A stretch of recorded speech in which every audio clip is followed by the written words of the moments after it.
I think a lot of traditional journalistic skills carry over very well to the digital world. I think the ability to write, the ability to ask questions, the ability to figure out where a storyline runs through a set of facts, those are all still very important. I think, though, that a modern digital journalist needs to have a sense of adventure and a willingness to try new things. Some journalists, come through journalism school and they don't necessarily, they sort of embrace the medium that they grew up consuming. If they had a newspaper when they were 6 years old, they want to work for a newspaper and they want to think in the way that a newspaper traditionally thought.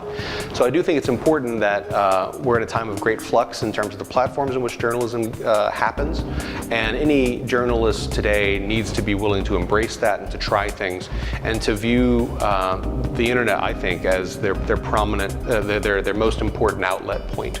They're going to probably be working in multiple media, but I think if you think of the internet first, that'll be good for your career.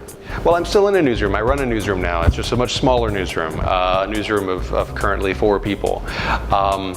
I think if you work in a large news organization, the one limit you have is that if you're a reporter, for example, you only have control over a limited portion of the product.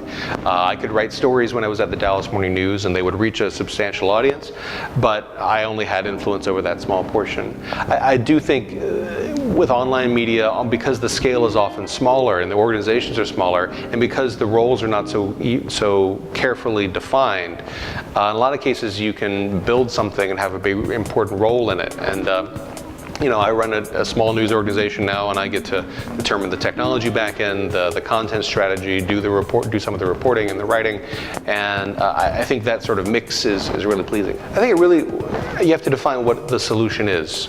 If you're looking for a solution that is full employment for journalists, then that's a really tough model. If you're looking for a solution that means that a lot of traditional media goes back to its previous size, I think that's basically impossible at this point.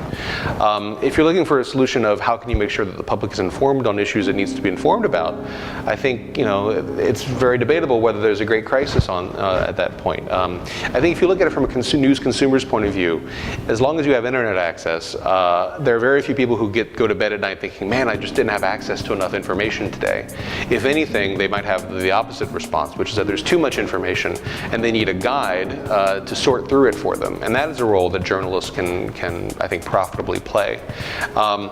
Realistically, I think that the shifts that we've seen in the business models of traditional news organizations, mostly in print, those shifts go beyond any one publisher's ability to do much with them. Academics or industry are not going to come up with a solution to that issue, because I think the forces at work are just that much bigger.